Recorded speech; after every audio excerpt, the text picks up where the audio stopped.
So by and large, we're used to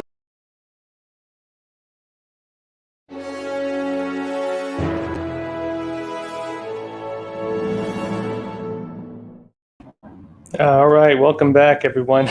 Sorry about that. Something weird was going on with the channel, actually. Yeah, we had the premiere set to 10:30 p.m. and it wasn't starting for some strange reason. Don't know why. But here we are. So, folks, thanks for being patient. Some big stories to go into tonight. We're going to talk about the Maricopa County audit and some of the new evidence that's come out with it. Quite a lot to go over. Now, right now, the Maricopa senators, the state senators, are asking the Arizona state senators are asking the Maricopa County officials to come and speak with them. It looks like they're not going to subpoena them just yet, but there's some pretty serious findings they found on it. Also, we're going to go over what's happening in Israel right now, where the Israeli military is moving into the Gaza Strip area. Also going to be talking about the Chinese Communist Party finally getting condemned for human rights abuses, including organ harvesting. Now, folks, that said, good seeing you all. And if you haven't noticed yet, we have a new setup. And so, better camera, better lighting, better everything. I hope you all enjoy it. Yeah, moving up in the world, right? And folks, yeah, good to see you all as well. Yeah, thanks for being patient too. Dave Johnson, hello as well. Ralph Crux, YouTube is sabotaging Jeff. Who knows? It's very strange. I don't know why the video wasn't starting. Everything was set. The timer, usually we have a premiere time set. It starts automatically, and for some reason, it just wasn't. And folks, anyways, yeah, good to see you all. Yeah, Cade hit. Good to see you as well. All right, folks, that said, let's jump into this first stories for the night. And as always, if you have questions, leave them in the chat. We'll try to get to them. Now, first of all, let's talk about what's happening in Arizona. Epoch Times reports this. It says Arizona senators back off subpoena threat over audit. Ask Maricopa County officials to attend meeting on, quote, serious issues. And so they backed off the audit. They were going to subpoena them. They backed off the threat of subpoenaing them for the moment. But they are asking them to attend a meeting over serious issues of what's happening, what they're finding right now. Let's go into it. Epoch Times reports, Arizona's state senate backed away from a threat to subpoena Maricopa County officials, instead requesting they voluntarily appear at a meeting on May 18th to answer questions about, quote, serious issues that have been uncovered by a 2020 election audit. Now, it says here on May 12th, Arizona Senate President Karen Fann, a Republican, asked Maricopa County Board of Supervisors Chairman Jack Sellers, also a Republican, to cooperate with the state Senate to resolve the issues in question. Now, I'll go over what these are. It says here, this includes the county's non-compliance with earlier subpoenas. And so they're backing off subpoenaing them again and asking them to voluntarily appear this time. We'll have to see if they do it, if they haven't appeared previously when they have subpoenaed them before. Let's go into it again. It says here the county is refusing to supply routers or even images of routers that were used in connection with last year's election, claiming that doing so would pose a security risk. Now, it does seem to be the case the judge ordered them to provide this information. They're saying they cannot do it. They're refusing the judge's orders, it seems, because they say it may pose threats to military security and things like this. Threats to law enforcement security, and things like this. Now, a state Senate lawyer said last week, this is the state Senate, not the Maricopa County officials, said last week that the body would issue fresh subpoenas unless the requested materials were produced. But Fann instead opted to write a letter to Sellers seeking to convince him to cooperate voluntarily. So right now they're not going the full direction they could go with forcing them to testify, forcing them to speak. They're asking them right now to voluntarily do so. We'll have to see what happens with that. It's going to a bit more. It says Fann also expressed concern that the county either doesn't have or won't provide passwords to access administrative functions on vote tabulation machines. Now, this is an important part here, right? This has been going around basically that it seems that the local officials in Maricopa County did not actually have the administrative passwords for the machines that were being used in the elections. This is pretty serious, and it does seem to be the case, too, that they can't give the auditors access to that administrative function, meaning that key information is possibly off limits unless the companies behind the voting machines choose to provide those. And this is also pretty serious. It's been basically framed as, again, you rent a car, right? You buy a car, and they don't give you the keys to the car. In the United States, it's the state legislature that's supposed to oversee the elections. And frankly, if the state legislature did not actually have control of the elections, that is a pretty serious finding. But they've actually found some even bigger stuff. There's even bigger stuff, arguably, depending on what comes out of it. Some pretty big findings that have been found. Let's go into it a bit more. Now, a bit further in the article, it states this. Auditors, the top senator continued, have, quote, become aware of apparent omissions, inconsistencies, and anomalies relating to Maricopa County's handling, organization, and storage of ballots. That includes a lack of chain of custody documentation for the ballots, bags in which the ballots were stored not being sealed, and a disparity between the actual number of ballots in a batch and the total listed on a pink report slip accompanying the batch which the county provided. In other words, in addition to not having access to the machines that were being used in the election, the ballots, the paper ballots, also had issues on many levels, several layers of issues, each of one would be pretty big in and of itself. Now, a bit further into the story, it says this, and this is one of the latest points on this. It says, additionally, the audit teams found an entire database directory deleted from an election machine. Somebody seems to intentionally or accidentally deleted an entire database directory from an election machine. It says, even though the details appear to have been covered by the subpoena. It seems to be the case that whoever was handing over this data chose to delete or accidentally deleted an entire database before opening it up. Now, combined, it says, with not finding the main database for the election management software, Fan said, quote, this suggests that the main database for all election-related data for the November 2020 election has been removed. Which is pretty serious, folks. You hear that? Let me say it again. This suggests, this is Fan saying this suggests that the main database for all election-related data for the November 2020 general election, all the election-related data, the main database, has been removed. Somebody deleted it, intentionally or unintentionally. Now, given that, they're choosing to not subpoena the local officials to figure out why that happened. They're asking them to voluntarily appear and to explain who deleted the data, right? They're telling them to voluntarily show up now and explain what happened to the data. Why were all these security protocols for the ballots not being followed? Why did they not have administrator access to the machines they were using in the elections? Each of these is pretty serious. And also, why are they refusing to provide these routers to the investigators, right? So I get that. Let's go over this again. Not providing the routers to the investigators. It turns out that they did not have administrative access to the machines. The people running the elections did not actually have full access to the machines being used in the elections.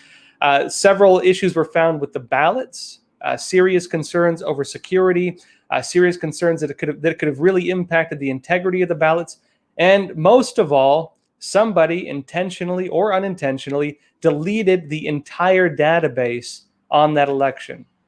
Someone deleted the entire database, all election-related data. So, folks, that's where things are at with the Maricopa County audit. Now, that said, we'll have to see what happens in terms of whether they do choose, whether these individuals, the officials in Maricopa County, choose to voluntarily appear before the Senate for this meeting, the state Senate for this meeting. We'll have to see if they choose to voluntarily do this after they've ignored subpoenas previously. We'll have to see whether the local officials there, the state Senate again, chooses to subpoena the local officials again. We'll have to see whether they are able to do anything to get the officials from these voting machine companies that are not providing administrative access, get them to appear and provide that data, and whether they will comply with it. And folks, a lot of questions to be answered. Namely, the biggest one, Who deleted the data for the election? Why did they do it? And when did they do it? Right? Big questions that need to be answered, serious questions that need to be answered. And we'll have to see what happens with this as well, even beyond Maricopa County, even beyond the audit taking place right now in Arizona. Other areas right now are working on similar audits. And so we'll have to see what those also uncover. And as information is released on what is happening in Arizona and elsewhere from these audits and from other investigations, it could be the case that other states, other areas choose to hold their own audits, not just states, even counties, even towns, even cities, and so on. Essentially, that's where things are at, folks. Now, let's go on to some other stories. I want to talk to you about what's happening right now with Israel and the risk of war taking place right now with Gaza and the Gaza Strip. Right, they're going to war, essentially, moving troops into the area against Hamas and Hezbollah. A lot going on with this. Also want to talk to you a little bit what's happening with the Chinese Communist Party, including possible military action taking place right now, them against the Philippines. There's some big movements around that. Also going to go into a bit of what's happening with the human rights issue, which is actually pretty serious. Folks, we've been talking about live organ harvesting in China. The Chinese Communist Party is using prisoners of conscience like cattle, essentially, for living human transplants, right? People who are still alive, oftentimes not even given painkillers when their organs are harvested, right, to keep alive CCP officials and so on. Let's go into what's happening right now in Israel first, though. Epoch Times reports Israel begins ground operation against Hamas in Gaza. It says here, Israel fired artillery and mounted more airstrikes on Friday against Palestinian terror groups in the Gaza Strip, amid constant rocket fire deep into Israel's commercial center. As hostilities enter their fifth day with no signs of abating, the Israeli military said in a statement shortly after midnight that air and ground forces, troops, were attacking the Hamas-run enclave. It says here that rocket barrages from Gaza swiftly followed. Although the statement gave no further details on the Israeli side, Israeli military affairs correspondents who are briefed regularly by the armed forces said it was not a ground invasion. They're moving troops in. They're not calling it a ground invasion, right? And they're saying that troops were firing artillery from Israel's side of the border. So the troops, it seems, are not carrying out on the ground like military raid operations. Currently, this is the Palestinian terror groups firing rockets into Israel, and the Israeli troops responding by firing artillery back at them against key targets. Now, a bit further into the article, it continues with this. It says, Israeli officials said Hamas, Gaza's most powerful terrorist group, must be dealt a strong deterring blow before any ceasefire. The sound of explosions echoed across northern and eastern parts of Gaza. Witnesses said many families living in areas near the border quit their homes, seeking shelter at United Nations-run schools. Violence also spread to mixed communities of Jews and Arabs in Israel, meaning this is risking really possible civil war type scenarios, essentially. And it says here, a new front in the long conflict. Synagogues were attacked, and fighting broke out in the streets of some towns. In other words, folks, it's borderline insurrection with some groups within Israel itself rising up to fight on a civilian level, not necessarily against troops, right? It's going to a bit more. And this is serious on a few different levels. I'll talk about in just a bit. One is the concern that this could escalate into civil war in Israel. Two, this could escalate into war between Israel and Hamas, this terrorist organization. Three is that Iran is typically one of the biggest financiers and supporters of terrorist movements like this. And with Iran coming back onto the scene, this is pretty serious, folks, because Iran may be financing some of this. We've seen previously that Iran, for example, will finance terrorists who blow themselves up and kill innocent people, will give money to their family members and so on, right? The Chinese Communist Party recently, in some of its own documents, was talking about the need to get America involved in several wars. They said get America involved in 4 different wars. And if Iran is backing this, if Israel is fighting this and America comes to Israel's aid, well, there's war number 1, folks. If this happens, The United Nations right now, as we speak, is warning this could develop into a war. Let's go into a bit more of what's happening, right? Now, it's saying that it is prompting Israel's president, right? The attacks locally, on the local level, where people within Israel, Israelis and Arabs, are fighting each other to an extent on the streets. Israel's president warned of civil war. He said this is prompting, again, this could become civil war. Now, the article continues a bit further in. Let's go into it. It says, worried that the region's worst hostilities in years could spiral out of control, the United Nations was sending in an envoy, Hadi Amir. Truce efforts by Egypt, Qatar, and the United Nations had yet to deliver a sign of progress. U.S. President Joe Biden called on Thursday for a de-escalation of the violence, saying he wanted to see a significant reduction in rocket attacks. After he called for a significant reduction in rocket attacks, what happens? Terrorists fired rocket salvos at Tel Aviv and surrounding towns on Thursday, with the Iron Dome Israel anti-missile system intercepting many of them. Now, I'll go into this a bit more on what this means globally right now, but a bit more on this. It says here the Pentagon is promising ironclad support. This is the United States Pentagon, promising, quote, ironclad support for Israel amid conflict with Palestinians. It says here, Defense Secretary Lloyd Austin on May 12th stressed the United States' ironclad support for Israel's right to defend itself amid a military conflict with Hamas, according to a statement from the Pentagon. At the same time, another story here, Blinken, Secretary of State in the U.S., is calling a Hezbollah a threat, right? This terrorist group Hezbollah. There's Hamas and there's Hezbollah. And he also blacklisted 7 Lebanese nationals. Let's go into a bit more. It says here the United States on Tuesday called on governments worldwide to take action against Lebanon's Iranian-backed terrorist group Hezbollah. Here you have Iran again, and I mentioned Iran is one of the biggest financiers of terrorism. Iran doesn't just back Hezbollah, it also backs Hamas, Hamas being the main group that's involved right now with Israel in this conflict. At the same time, folks, groups like Hezbollah, groups like Hamas have huge influence in Latin America, to the extent that Hezbollah, I believe it is, even has political parties in some parts of Latin America, such as Peru. They're very deeply involved in the tri-border region where you have a lot of the cartel activity. This is around the area of Brazil, around that area. And folks, if you have an open border right now and you have narco-terrorist organizations very active in Latin America, that's also a problem with this. So Hamas, Hezbollah being the 2 main threats, backed by Iran, going on again with this possible risk of war and civil war.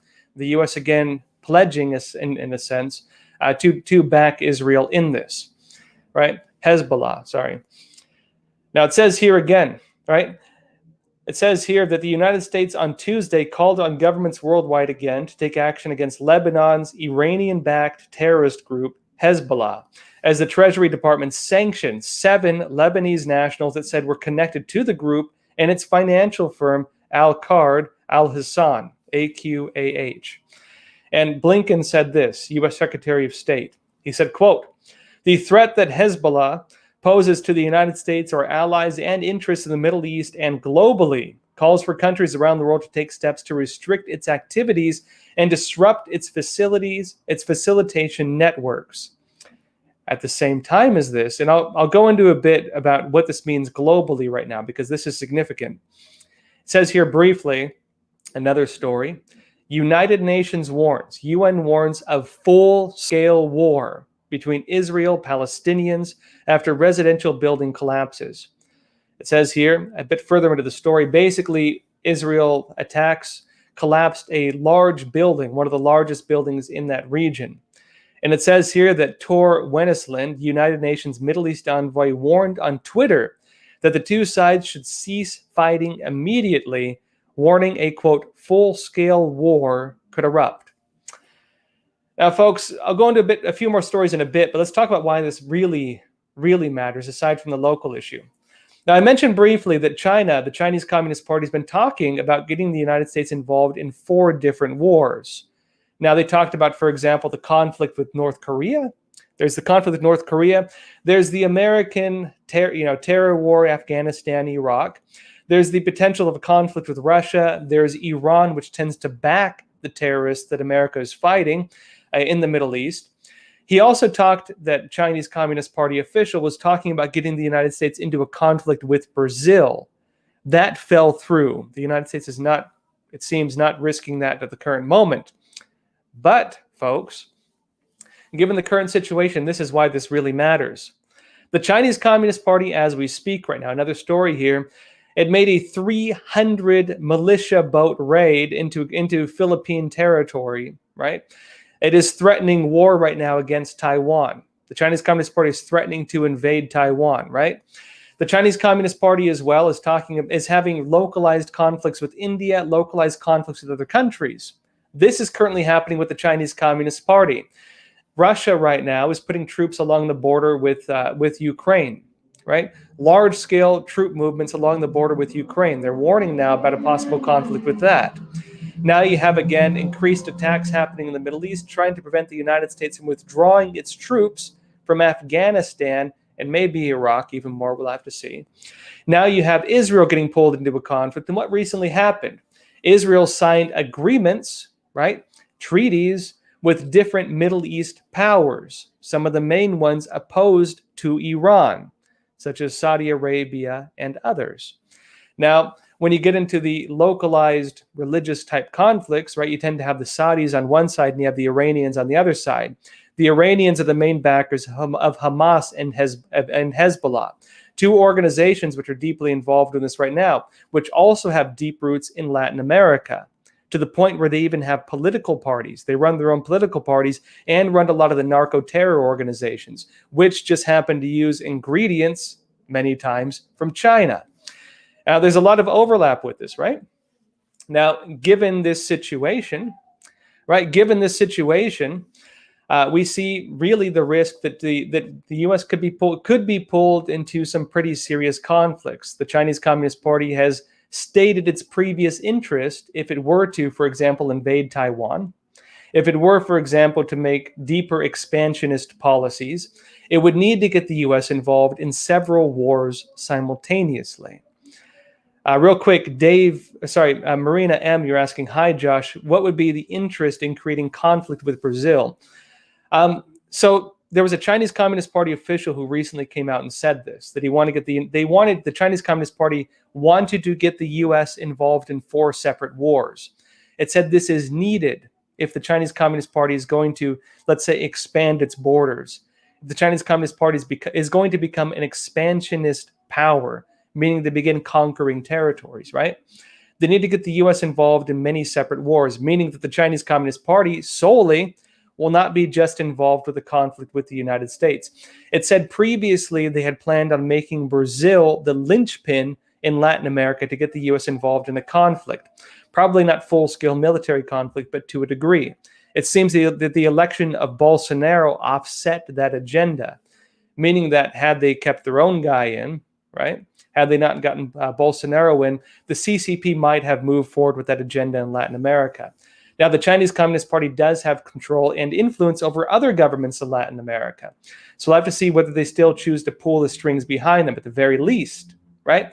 With Iran reasserting its aggression, with North Korea reasserting its aggression, with Russia reasserting its aggression, with the Chinese Communist Party reasserting its aggression, at the same time where America is focused on like gender studies within the military and race politics within the military, and with serious risk as we speak right now of civil war and possible full-scale war involving Israel, which could be the linchpin of these other conflicts moving forward. Things are pretty serious, folks. Now, we'll have to see what happens with this. We'll have to see where this goes. This will also bring into, I think, perspective the Chinese Communist Party's global influence over many countries. Now, if you go into military strategy, the Chinese Communist Party has been using a Mao era strategy. And what is the name of this? Aside from establishing, regional allies, major power allies within key areas of global influence, right? Again, Iran, Russia, North Korea, and actually many other powers. The Chinese Communist Party is using a Mao Air strategy called surround the cities with the countryside. In other words, during the Chinese Communist Party's war with the Kuomintang, the former government of China, when the Chinese Communist Party is just a group of essentially communist rebels, right? What did they do? They took over the countrysides first. They knew they couldn't take over the main power centers, right? The main power centers being the cities. Mao Zedong and his forces focused instead on conquering the countrysides. Once they controlled the countrysides, they controlled resource movements, they controlled logistics, and so on. And if you apply this to this strategy, and yes, the CCP talks about it like this, right? The Soviets would talk about this as the salami strategy. The Chinese Communist Party generals have talked about this as the kind of a goofy name, but they talked about it as the cabbage strategy, essentially meaning a ringed base strategy where you don't immediately attack your main target. You start off by going after the easy targets. You gradually take them, gradually bring them in until you control essentially the entire country, or in this case, the entire world, before going after your main targets.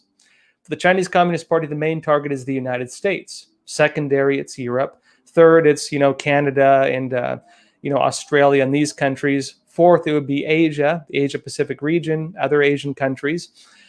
Fifth, it would be Africa, Latin America. As we speak currently, the Chinese Communist Party controls most of Latin America. The Chinese Communist Party controls most of Africa. The Chinese Communist Party controls, to a large degree, a lot of Oceania, including somewhat Australia and New Zealand, although Australia has broken away from that to a degree. Right? But they do have deep control within the political system.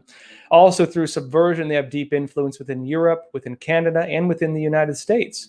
And within the Asian region, right? This includes Japan, South Korea, North Korea. It includes the Philippines, Vietnam. It includes Laos, Cambodia, other countries, right? The CCP has mixed control. At the very least, they have a lot of control by fear. And so this is essentially where things are at. This is the global picture right now. And of course, Russia wanting to retake many of the former Soviet countries, Ukraine being the first of those. Russia having large control over Europe through control of energy, like i.e. uranium one. Anyone remember that? And most of the world. China controlling rare earth minerals still to a large degree. And other issues like this, folks. This could escalate very badly, depending on how this plays out. And the Chinese Communist Party has stated previously its strategy for doing this. So they've said that this is what they want to do. They've publicly said it's what they want to do. They don't even try to hide it, actually. Now, folks, we'll be keeping you updated as this goes forward, of course. But let's move into a few other stories, particularly related to China right now, because there's a few other points with this happening. It seems to be the case that there's a bit of a global backlash against the Chinese Communist Party, which is actually very interesting to watch. I was under the impression for a while that, I was waiting to see how the Biden administration would position itself on China and how the world community would position itself on China post-Trump. Because Trump, really under his administration, changed the way that diplomacy was done with China, with the Chinese Communist Party. At the same time, you also had the virus outbreak, right? Where many other countries, India, Australia, actually, and many European countries as well, began also taking a harsher stance against China. Now, the big question would be, post-Trump, would that same aggressive standpoint remain? Would they continue calling out slave labor in China? Would they continue calling out genocide in China? Would the U.S. continue pushing back against China? Now, it seems to be that this is the case to a degree. Let's go into what's happening right now. Now, Epoch Times reports West and rights groups accuse China of massive Uyghur crimes. Now, Uyghurs, right, East Turkestan or Xinjiang, the CCP calls it Xinjiang.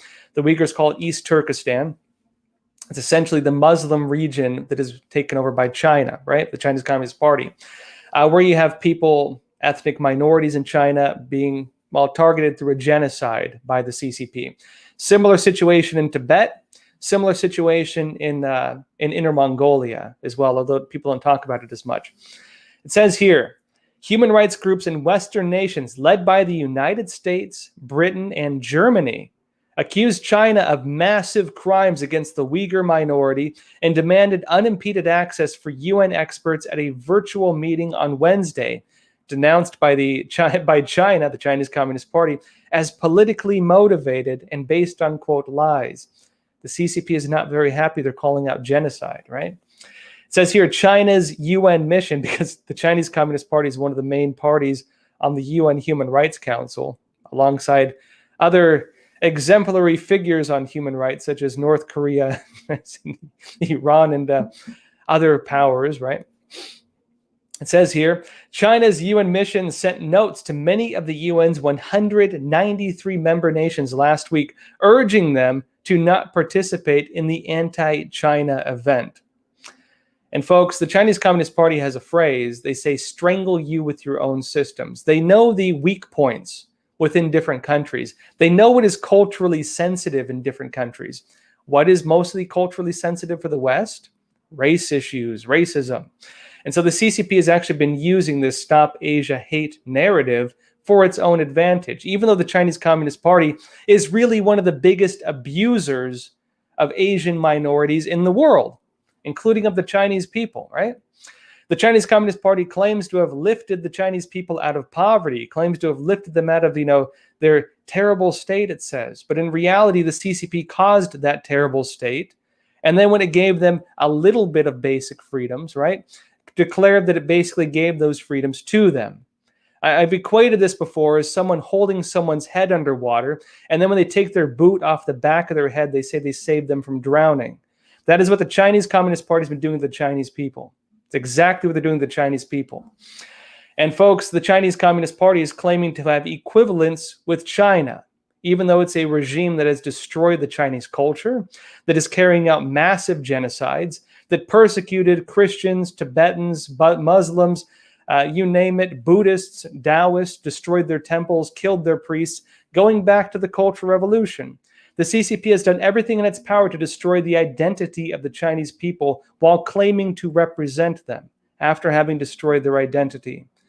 And now the CCP is using this race narrative to try to get other countries to not sign on to this human rights declaration, as the CCP, brutally designated as a genocide, persecutes the Muslim Uyghurs in China. Now, the article continues. It says, and China's UN ambassador, Zhang Jun, sent text messages, he texted them, to the 15 Western co-sponsors of the meeting, expressing shock at their support, urging them to think twice and withdraw it. Now, that said, it does not seem the world is going to be backing down on this. I will go a bit more into this, and then we'll go into some questions, but I want to go over what's happening with this right now. Now, on this, it says here, Epoch Times reports that John Kerry, interesting figure when it comes to the global issue of, fighting global warming and, moving with these environmental policies, is actually rethinking some of the U.S. positioning on global warming as it relates to China. Now, remember, one of the biggest arguments with the Paris Accord, right, the Paris Climate Accord, was that while it places huge restrictions on the United States, it does virtually nothing to the Chinese Communist Party, which by itself pollutes more than all the major Western countries combined. Now, it seems to be the case that they're waking up to this, including some of the CCP's control over the green energy market. One of the biggest points on this whole green energy push that's not very often talked about. It says here, the Biden administration's climate envoy, John Kerry, acknowledged Wednesday that reports of forced labor central to the Chinese Communist Party's green energy policies presents a problem to the national climate strategy. Hear that, folks? The green energy market in China is tied to forced labor, i.e. slavery. It says here that Kerry made the remarks during a House Foreign Affairs Committee hearing in response to comments from Representative Michael McCall, Republican from Texas, about a damning report from Bloomberg that revealed some solar projects sourced from Xinjiang, aka East Turkestan, where the Muslim Uyghurs are being persecuted in China. Now, this includes polysilicon, made using forced labor, i.e. slavery. Forced labor, slavery.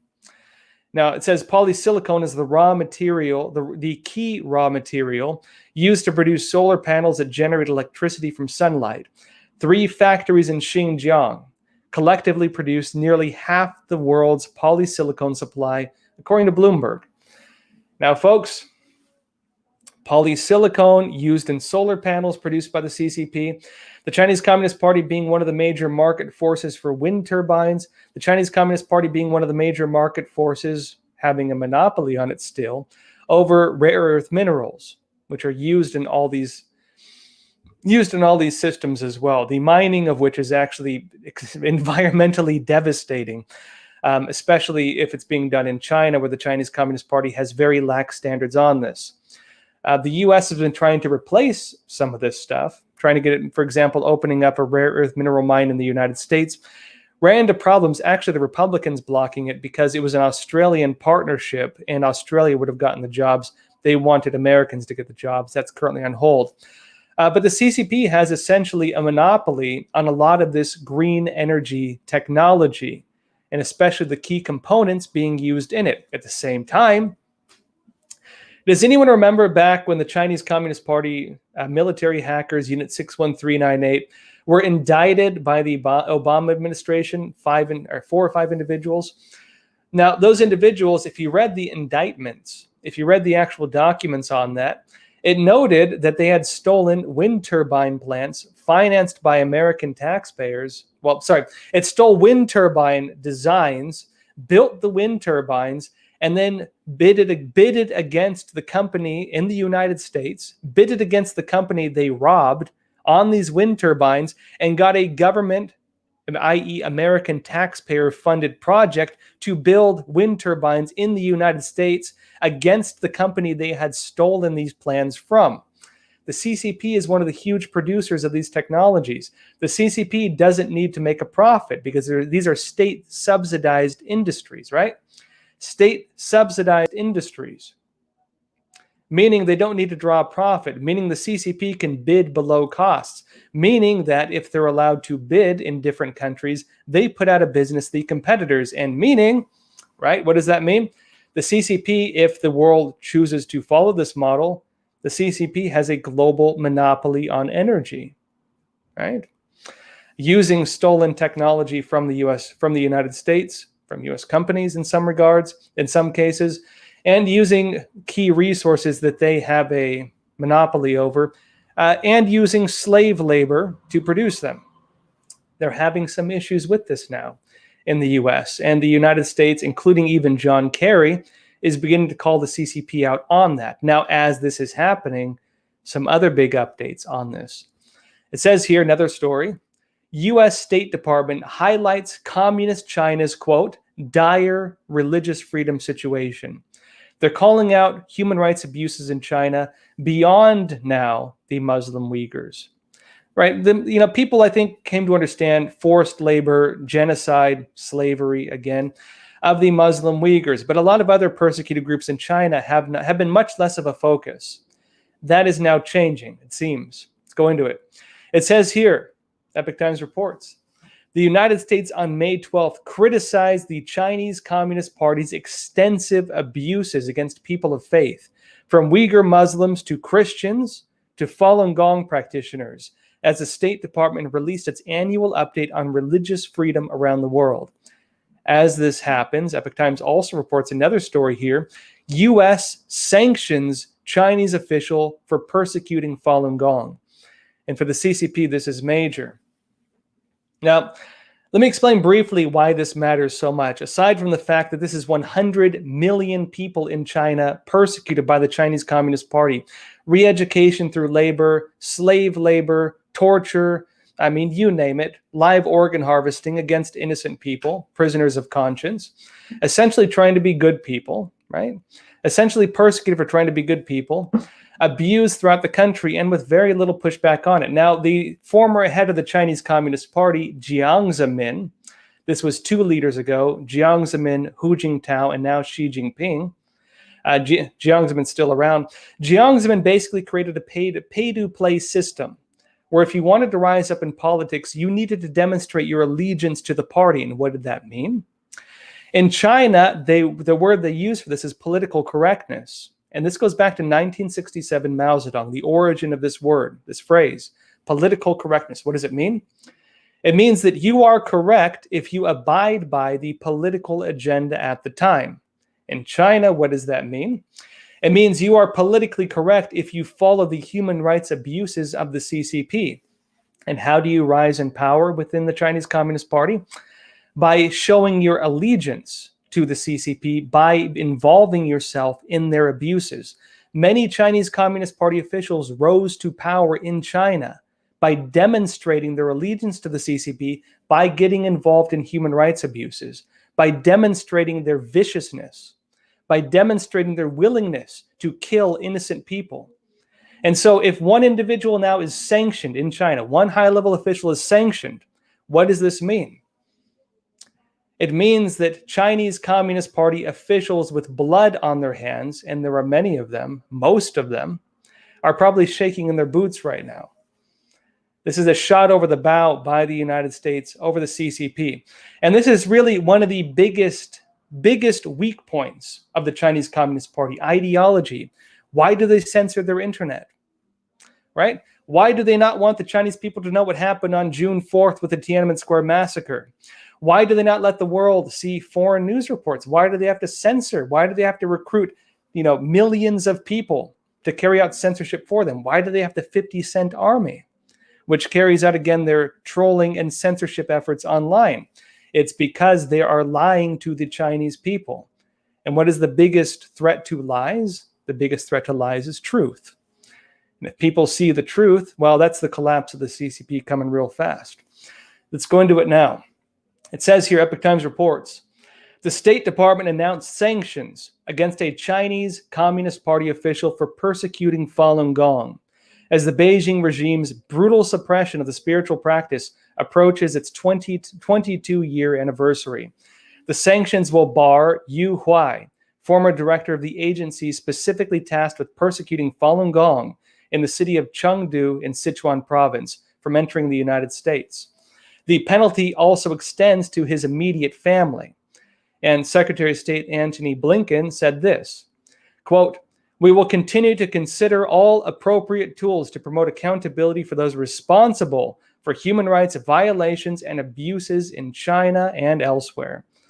And he announced as well the release of the department's annual report on international religious freedom, which cited arbitrary arrests, house raids, societal discrimination, and most of all, forced organ harvesting of Falun Gong practitioners.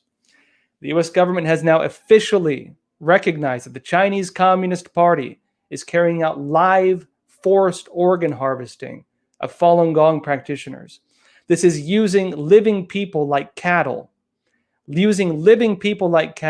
for forced organ transplants while they are still alive, oftentimes without painkillers, while they are still alive, killing them in the process to keep alive CCP officials and the wealthy elites in China. Finally calling it out. Now, on this note too, another interesting thing is happening locally in China. Now, I mentioned previously that the CCP right now is working on this new policy. And folks, we'll go into questions in just a bit. I started late, so we'll go a little bit later today. And so I'll go over this and we'll go to some questions.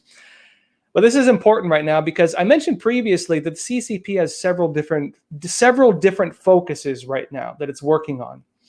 On one side, right, the Chinese Communist Party essentially, right, modeled the way for the world to deal with the virus. Now, you might have seen these recent reports, which actually corroborate what we've been talking about for a long time here. You might have seen these recent reports saying that the Chinese Communist Party, letters including sent to Xi Jinping himself, the head of the CCP, and statements from Xi Jinping himself, the head of the CCP, talking about how to weaponize this pandemic, how to weaponize the virus, how to use it for the interest of the Chinese Communist Party. And what did that take the form as? Well, first of all, they, of course, lied to the world through the World Health Organization about their ability to deal with the virus, right? While they shut down travel within China, they allowed travel outside of China, seeding the virus throughout the world, while they lied to the world through the World Health Organization, and while they cornered the market on PPE, personal protective equipment. As they did that, right? As they did that, the CCP sent out a global alert to all communist parties in the world, including Communist Party USA and others, even those not in power, telling them to strategically use the virus for their own agendas, to push their agendas. At the same time, what does the CCP do? It lies to the world about its ability to deal with the virus. It lies to the world about the methodology that is effective to deal with the virus, namely mask mandates and lockdowns, the CCP model for handling the virus. As the world locks down and as economies are crippled, the CCP begins modeling the system for bouncing back from the virus. And here's where we're at right now. The Chinese Communist Party method for bouncing back from the virus is threefold. It is vaccine passports, right? The CCP had your health code on your phone. They were the first ones to launch it. They began promoting it globally. Vaccine passports. The CCP is now pushing that model globally. That's one side of it. The second part is new digital currency, part of the CCP's economic bounce back program, which is more significant in a minute, but I'll talk about the next part in a minute, which means the CCP, through its control of digital currency, the new digital yuan, will be able to control every single transaction within the country, meaning you don't buy anything unless the Communist Party, the government in power, gives you permission to buy it. If you go to the store and try to buy your loaf of bread and your social credit score isn't high enough, the CCP can say, sorry, comrade, no bread for you today, right? They can say, sorry, comrade, no travel for you. Sorry, comrade, you cannot make any purchases. If you want to get food, you have to find it elsewhere because you can no longer use our currency to purchase it. Every single transaction monitored, every single transaction approved or denied by the party state. What's happening right now? The CCP is promoting that system globally. The Chinese Communist Party is pushing this through the world banks, through the world centralized banks, including the Federal Reserve, including every centralized bank throughout the world just about. And right now as well, you have the Federal Reserve talking about a new digital currency for the US dollar. You have centralized banks talking about digital currencies. You have talks of a digital pound and a digital euro and a digital dollar as competition, but using the same model as what the CCP is doing, because the CCP is going through these centralized banks to promote this, including having authored the rules promoted that they will follow. That is method number 2 for bouncing back from the virus, the system they're promoting. The third one is tied to this next story. The third part of bouncing back from the virus is what they call state capitalism, i.e. socialism. State capitalism, this was the word that Lenin used shortly after the Bolshevik Revolution, where he wrote an article stating, how can we advance to communism if we fear the state of socialism? And in that article, he described socialism as the state capitalist monopoly, meaning it is a system where the state controls the means of production. The state controls the economic systems. State capitalism. The systems of capitalism are controlled by the state. Socialism. The CCP is promoting this right now, and you can even see a lot of mainstream US news outlets using that keyword, right? State capitalism. And what form does this take? It takes the form of, let's say, governments putting more control over businesses, governments instituting more control over businesses, governments intervening in businesses, governments in China, their main focus is to control every single economic sector, from the major tech companies down to your local hot dog stand. And yes, they're going to be promoting this globally as well. Now, as this happens, they've gone after Alibaba, they've gone after other big companies in China, bringing them even more deeply under state control. They were already kind of under state control, bringing them even more deeply under state control now. And as this happens, something very interesting just happened in China. Epoch Times reports this. CEO's post of ancient poem interpreted as criticism of Beijing rattles the stock market. You have a very subtle, suggestive criticism of the CCP that had a rippling effect through the Chinese economy. Let's go into it. It says here, A Chinese billionaire rattled the stock market by quoting an ancient poem on social media, reflecting on the fall of the Qin dynasty, the first empire in China. Although the post was later deleted, his company's stock plunged out to a new low of the year. And the book Burning Pit, read as Feng Shu Kung in Chinese, was a 7-character quatrain written by Tang Dynasty poet Zhang Jie, questioning the tyranny of Qin Shi Huang, the first emperor of the Qing dynasty, or China, who ordered philosophical books to be burned, as well as the burial of Confucian scholars alive for owning banned books. And essentially, this comes in relation to the CCP going after heads of businesses in China, the Chinese Communist Party targeting these tech billionaires in China, the CCP going after individuals like Jack Ma, right, the guy who created Alibaba. Now, these companies already previously had to demonstrate to an extent their allegiance to the CCP. The CCP already kind of ran these companies, but being given the fact that a lot of them rose to power through, again, social justice, supporting the CCP and its initiatives, right? They became powers in and of themselves in China. Xi Jinping, the current head of the Chinese Communist Party, does not actually have absolute control in China. There are actually several different branches and several factions fighting with each other for control. And some of these different big business leaders being major powers within the CCP, because if your company goes above a certain level, you're going to have to register as a CCP member. There's no such thing as a non-CCP member, Chinese Communist Party member, getting into a position of power. You have to be a CCP member. You have to join their weekly meetings to study the books. You have to join their self-criticism sessions. You have to pay your party dues. You are part of the CCP if you have any position of relative power in China, right?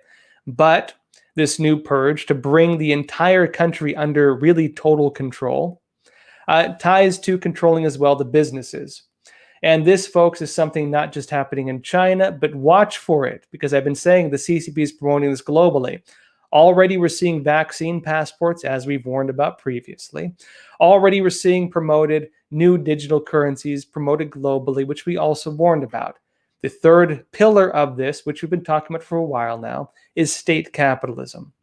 These are the 3 pillars of the CCP's push to dominate the world going forward, controlling it indirectly to an extent by creating the rules systems and being one of the governing bodies of, let's say the model for pushing it forward, the model being the China model, the model they're pushing globally as they view the US, they've been stating even publicly, as being a waning power.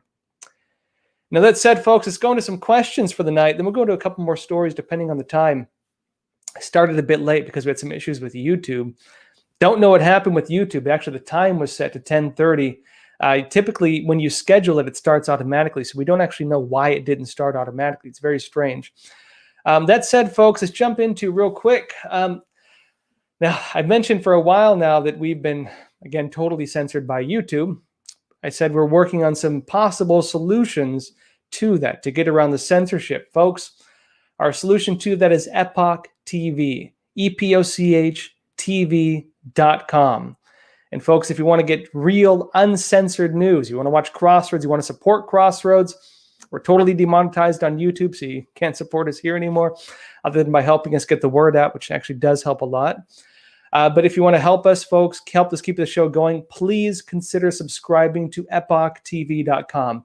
And if you want to specifically support Crossroads on that, that's EpochTV.com/Crossroads. I'll show you a quick trailer right now of what we're working on. Well, if we can wipe out history, if we can wipe out the lessons, if we can wipe out wisdom and knowledge and understanding, if we can wipe those things out and have just a few people in control with the promise of we'll protect you, we'll take care of you, well, then you will be the guiding hand. Government will be the guiding hand, and it will be out of necessity that that government will be a guiding hand. That's a real danger. And people don't a lot of times look at it like that. A lot of times they think that this whole evolutionary theory, that man just evolves into a better being. One, history tells us that that's not true.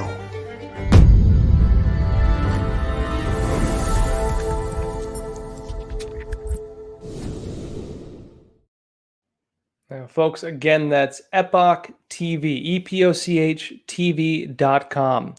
If you want to support Crossroads, again on there, it's epochtv.com/Crossroads. We would really appreciate your support, folks. This is our way of creating a platform that cannot be censored.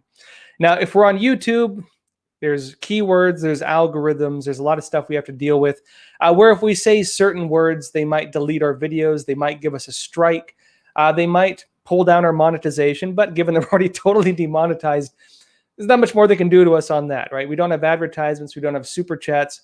They've removed our ability to make a profit on YouTube. But with this new platform, folks, we can say anything we want. We can report anything we want. We can get the real news to you. There's no restrictions on it, no free speech laws, no censorship laws, none of this nonsense being pushed right now to encourage these big tech platforms to censor people and to silence people. So if you want to support Crossroads and the Epoch Times, please again consider subscribing to Epoch TV, EPOCHTV.com. And again, you want to support Crossroads on there, just put a /Crossroads. We would really, really appreciate your support. All right, that said, folks, let's jump into a few questions. And real quick, hope you all like the new set. I got a new camera. Isn't it fancy? Right?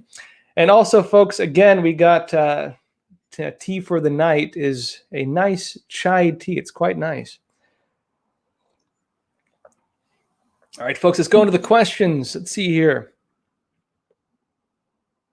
This is from Kyle Mulverhill.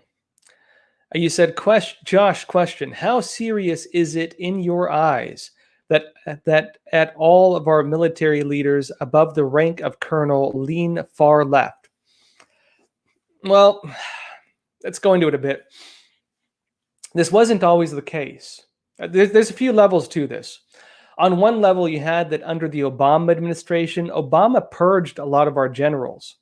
Obama really ran an ideological purge to a large degree of American generals. You can look at the list of the generals fired under Obama. There were a lot of them. Obama cleaned house, and a lot of the people who were allowed in tend to be people who are ideologically aligned with them. Now, this isn't to criticize our American generals. I think there are plenty of good ones among them. But it does tend to be more of a political role, right? It does tend to be more of a political role. And those who were not aligned politically were purged. Now, essentially that happened. Trump didn't really do much with that, other than taking on some generals, I think believing that they would be on his side. He got backstabbed by a lot of American generals who he thought were on his side. You can, I won't go too deep into that. One of the big concerns you have with this, there's one other part to this I'll go into in a minute. One of the big concerns you have with this is that in the United States, really, the governing body of the United States, the government of the United States is actually the Constitution. The Constitution, the U.S. Constitution is your government if you're in this country. And government is based on the Constitution. When government officials are sworn in, when police are sworn in, when military officials are sworn in, they swear to uphold and protect the American Constitution because that is the government of the United States. It just so happens that some of the folks who are of the, let's say, progressive mindset tend to be anti-Constitution, i.e. anti-foundation of the government that we have in this country. And that is concerning because if they oppose the very thing that they're sworn to uphold, if they believe in changing the very thing they're sworn to uphold, if they believe it's a living document, i.e. they believe you should alter it, i.e. they believe you should not defend it, essentially, that is concerning. Now, the system that the U.S. has is not the same in many parts of the world. Where, again, in the United States, the military is sworn to protect the Constitution, right? If you go to China, other countries under totalitarian communist regimes, you tend to have party militaries. And so the PLA, the People's Liberation Army in China, is not sworn to protect the Chinese Constitution. Yes, they have one. No, they don't follow it. They violate it all the time. It's just something they use essentially for psychological warfare to point at, saying, oh, look, China respects human rights. It's written in the Constitution. But if you're a Chinese lawyer and you bring up the Constitution in court, you probably get thrown in jail for bringing it up because the CCP violates it, right? The military in China is not sworn to protect the Constitution. The military is sworn to protect the party. It is sworn to protect the Chinese Communist Party, the people in power. Now, if the United States has a military that is loyal not to the Constitution, but instead to a political ideology or a political party, even worse, especially with the purges, ideological purges kind of going on right now, that is concerning because it means a fundamental change within the nature of our military, right? Now, at the same time, you have other issues such as the subversion of our military academies. You do have even cooperation with the Chinese Communist Party going on at some of our military schools. And if you want to become an officer in the U.S. military, you need to have a college degree, meaning really the lieutenant and up levels tend to be educated within that system. Not saying that they're in any way, all supportive of that, but they will have gone through some degree of education where they very likely could have come into contact with disinformation from the CCP through the university system or other systems they're pushing, this new ideological purge happening within this country. And so it is concerning, I think, where you do have the grassroots of the U.S. military tending to be more patriotic, not all of them, but tending to be more patriotic, tending actually, you could say, to be more conservative, depending on the branch, Marines more so, maybe Air Force or Navy less so. But really, there's no ideological requirement for them, right? Technically, in the military, for example, if you're a general, if you're an officer, and you criticize the sitting president, i.e. the commander-in-chief, you can get fired. You can get court-martialed. This happens, right? You're not allowed to oppose the power that leads you. And if many of them supported Trump when he was in office, that is now being regarded as an extremist viewpoint, meaning that if the military previous to Biden was loyal to the commander-in-chief, who was Trump, and stated that, well, maybe they're going to be purged right now ideologically or face some kind of monitoring or something based on this new ideological purge ongoing right now in the military. I do think this is a big issue. I think it's very serious because it does challenge, to a large extent, the political independence of our military to an extent, where, again, this is a force meant to protect the Constitution and which is supposed to not oppose the commander-in-chief. And again, if they supported the previous commander-in-chief now, that is regarded somehow as an extremist viewpoint. This is concerning. Next question here, but again, it's been going on for a while. This has been going on since Obama, so it's not new. Next question here. This is from Jay Tay. You said, "Hey Josh, considering what is going on with the CCP, why would Canada let them have war games there? Give them intel on the border. Gives them intel on the border, doesn't it?" So you do have a lot of countries, including Canada, even including the United States to an extent, that have cozy relationships to an extent with the CCP. It tends to go official by official. It's not the whole country, no matter which country you're in. It's not the whole country. You do tend to have some officials in Canada, in Australia, in the United States, in Europe, and elsewhere who do lean slightly or heavily in favor of the Chinese Communist Party.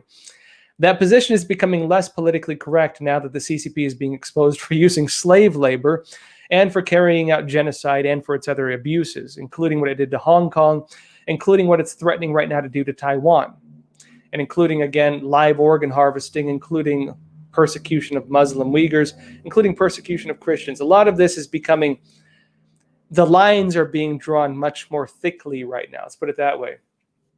And especially after the CCP launched this whole wolf warrior diplomacy policy during the pandemic, right, during the height of the pandemic, where countries and countries' leaders that were calling for investigations into the origin of the virus were facing very aggressive verbal attacks and economic attacks from the Chinese Communist Party.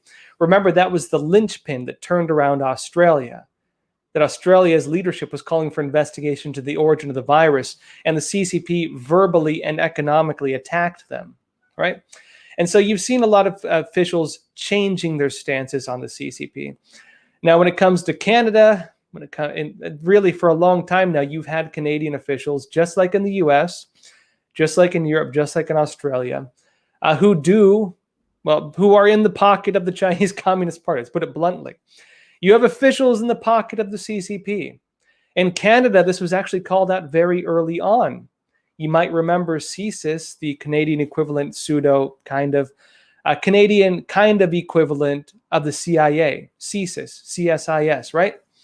They released a report called Sidewinder, a couple decades ago now. And the Sidewinder report noted that there were Canadian politicians in the pocket of the Chinese Communist Party. Now, this was not the entire body of politics in Canada, but there were officials called out by the head intelligence agency in Canada for being in the pocket of the CCP. You have similar things going on in Australia, where it's actually part of the mainstream discussion there, that there are many politicians in the pocket of the Chinese Communist Party. Now, does this happen in the US? Yes, and on a large scale. But it hasn't hit the ground yet in the US, where officials in the pocket of the Chinese Communist Party haven't really been called out on a large scale. But in Australia, this is happening. In Canada, this has been happening for a long time. And ironically, the CCP used the race narrative, including the officials in these countries, used the race narrative to shut that down, saying, how dare you say we're in the pocket of the Chinese Communist Party? You must be racist for suggesting that, right? That's what they're doing. It's dirty business, folks. Now, this is happening. Now, when it comes to the CCP being able to hold war games, it's significant as well. Does it affect the border? Kind of. The CCP already has a lot of influence in Latin America, including in Mexico. And so the CCP can monitor the border locally without having to go through Canada to do it. The CCP has a lot of influence in Latin America, including with the drug trade, including with the weapons trade, including with different governments there, including with the Foro Sao Paulo, which orchestrated the Pink Revolution, where socialist regimes basically swept the whole region. The CCP has huge influence in Latin America. They control the economies in a lot of Latin American countries, essentially. And so, they're able to monitor the situation very well through the systems they already have in place there. Next question from Robin. He said, hey, Joshua, if Arizona did 2 audits before this one, how do they not know the access codes? Good question and important question.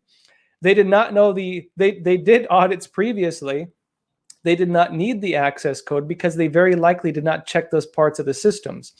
The previous audits that were done in Arizona were criticized for basically looking at nothing of significance. They were, slap on the wrist type audits, where they basically invited people to come and say, oh, yep, the machines turn on, the voting machines turn on. Looks like everything is good here, folks. Nothing to see here. Audit approved, and anybody who says otherwise is a conspiracy theorist. That was what the previous audits did. That's what they were accused of doing. And that's why the state Senate said no, right? The state Senate said no. The audit you did was in no way significant. That was in no way significant enough to quell the concerns we have about possible anomalies within the election, right? The audits that were done did not look into the areas of concern. The audits that were done previously did not actually look into any of the major areas that needed investigation. And yes, that's a big point here. How did they not know the access codes and carry out audits that actually looked into things? How did they, for example, have databases on the entire election that got deleted, yet they claim they did an audit, right? Important questions to ask. Hopefully we'll get answers to them. All right, folks, it's getting a bit late, but I want to talk about one more story before we call it a night. Now, we've been dealing with these mask mandates for a while now. Some states have lifted them, some states have kept them. And tied to the mask mandate is now the forced vaccination mandate. And the Biden administration is saying right now, the CDC, the Center for Disease Control, is saying that you no longer have to wear a mask in some cases, indoors or outdoors, if you've been vaccinated. And so they're saying, if you don't want to, if you don't want to wear a mask, get vaccinated. If you don't want to get vaccinated, you got to wear the mask. That's what they're saying. Now, I'll go into the story in a bit, but let me talk briefly about this. The backlash against this is very interesting from both sides of the aisle. Both sides are having backlash against this. People who believe in the masks, people who want the masks, often more of the like Democrat type side, they're actually criticizing this, saying it's too early. They're criticizing it, saying we're going to keep wearing our masks regardless of it being lifted, regardless if they get vaccinated. You have people, roughly 50% of whom, according to recent polling, saying they plan on wearing this mask no matter what, saying they plan to continue wearing their masks regardless of what happens after the pandemic. The other side of the aisle is saying, well, I'm not going to wear the mask anyway, and I'm not going to get vaccinated, and how are you going to prove it? And so these are the two sides of the aisle, essentially, when it comes to this. Let's go into briefly what the article says here, though. Now, Epoch Times reports the U.S. Centers for Disease Control and Prevention, the CDC, on May 13th, eased mask-wearing guidance and said that people vaccinated against COVID-19, the CCP virus, can stop wearing masks inside most places, not all places. CDC Director Dr. Rochelle Walensky said that there are instances where individuals may need to wear masks, such as in a healthcare center or at a business that requires masks. People will also have to abide by federal, state, local, tribal, or territorial guidance, she said. Sorry for the background noise. It says here, fully vaccinated people should still wear masks on buses, trains, airplanes, and other public transportation, she said, adding that those who aren't vaccinated, the CDC recommends that they wear masks in public spaces. And so, folks, they're not putting out vaccine mandates. They're not enforcing vaccine passports. But they're saying that if you're not vaccinated, you have to continue wearing your mask. And they don't yet have a system to enforce that. They don't yet, well, in some places they do, but they're not enforcing it nationwide. They don't yet have a system to enforce vaccine proof to say, yes, officer, here's my multi-pass vaccine passport. Yes, officer, I have my vaccine passport. Please don't throw me in the the ideological prison for not wearing my mask, right? They're not saying that yet, but through the business level, they are enforcing it. And so businesses can choose to say that you need to show a vaccine passport if you're going to be seen without your mask. They can enforce this on the business level currently. And it seems currently that's where it's at. Now we'll have to see how this develops, right? We'll have to see where this develops, especially if it turns out that everybody who's vaccinated is mask-free and everybody who's unvaccinated is like indefinitely forced to wear a mask, right? Where the government is essentially dictating what you put in your body or what you put on your body. Really, the social freedom pass is going to be your mask or your vaccine passport, right? Essentially, we'll have to see how they enforce it and whether they choose to enforce it. But essentially, this is where things are at right now. All right, folks, that said, it's a bit late. We started late. I do apologize for that. I don't know what happened with YouTube. We had it scheduled, but it just skipped right past it. It was very strange. I hope you like the new setup we have as well. Higher quality, got a nice camera now, finally. And folks, again, I'll be doing these live Q&As every Sunday, Tuesday, and Thursday. And so that said, please tune in again this coming Sunday at 10:30 p.m. Eastern Time. And hopefully YouTube won't act funny this next time. And hopefully we'll start on time. We had everything set to go. Don't know what happened. All right, folks, that said as well, we have a lot of interviews going up. Those are exclusively, for the most part, on the Crossroads channel on Epoch TV. That's epochtv.com/Crossroads. And again, if you want to support Crossroads, please support us on Epoch TV. Epoch TV is the future, we hope, of digital video journalism. And maybe the future of TV too, right? We have big plans for it. We'll have to see. All right, folks, as always, I appreciate all of you. Always enjoy doing these. And that said, folks, as always, please take care of yourselves, stay informed, and stay free.